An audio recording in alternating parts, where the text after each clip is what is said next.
In the prairies of High West Utah, there have been limited sightings of the elusive jackalope. You want to know how you catch it? Let's find out.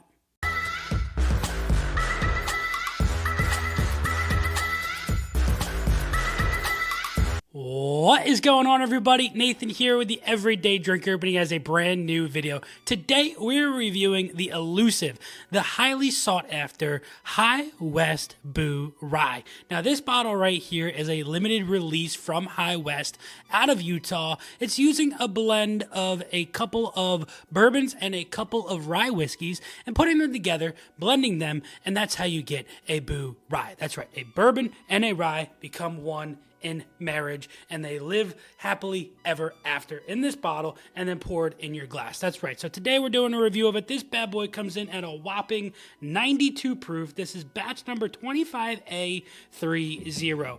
Now, I personally did not purchase this bottle. This was a gift to me from a couple of really good friends, and I can't thank them enough for this bottle.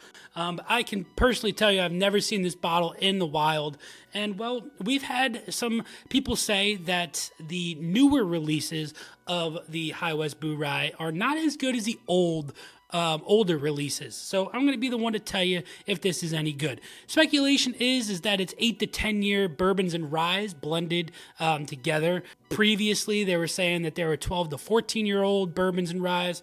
But still, if you're getting those for, in that blend, I think that's still a pretty darn good age for these this whiskey right here. Make sure you guys drop that like. Make sure you guys smash that subscribe. Check the Patreon link down below because I'm going to be giving away a sample of this bottle to one lucky Patreon. So if you want a sample of this, you got to get in on that. But let's get on the nose of the High West Bourye. Just see how darn good this nose actually is. So you guys know that I'm a big fan of Bourye's. I really, really love the Lost Monarch from Redwood Empire. That is also coming in right at that 90 proof. It's a little bit younger than what this one could be, but I do want to possibly do a Bourye blind in the future and pick up a couple other blended bourbons and ryes, see what the best one could possibly be in a blind like that. So on the nose, this is absolutely wonderful. I get a lot of orange, butterscotchy notes, a little touch of a leather. I do get some dried fruits,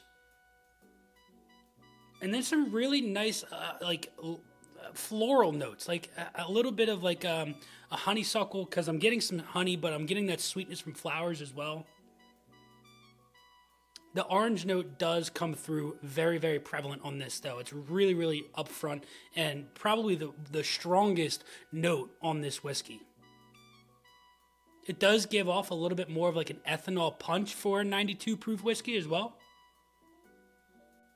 Definitely not the best nose, but definitely far from the worst nose I've ever had. And I've had a couple of other High West offerings, and I do really enjoy them. Not a big fan of like the Campfire and things like that, but the Rendezvous, their regular offering, their rye and their bourbon, really, really good for like that $35, $40 price range. For the proof, I really don't think you can go wrong with what High West has to offer. So let's get into the palate of the Bourye and see just how darn good this Bourye can be. The first thing that really pops into my mind is how viscous this actually is for a 92 proof whiskey. And it really just, it lingers and it sits and it sits and it sits. And I try and give you guys what the initial sip is going to be more than just like flavor notes off of that first sip, because a lot of the times on the first sip, you're not really finding a lot. You're kind of experiencing what that whiskey's full journey is on the palate. And then on the second sip, that's when I really try and dive in on those palate notes. So let's get back in for our second sip. That first sip, the finish is still going. Absolutely mind-boggling for what this is. That second sip, definitely picking up a little bit more. It's different than on the nose. I'm getting some roasted nuts on this. I wouldn't say peanuts. Maybe a little bit more of like a wetter nut, like a cashew or maybe a little bit of a walnut, something along those lines, something that's a little bit juicier than a peanut. Those orange notes do come through, but they're not the strongest on the profile, whereas it was the strongest note on the nose. I like what this has to offer. It's creamy, it's viscous, it's got a lot going for it. Let's go back in. The one thing that this does not have is any burn whatsoever. It lingers on your tongue. It's a lot of sweetness. There's no dryness on this.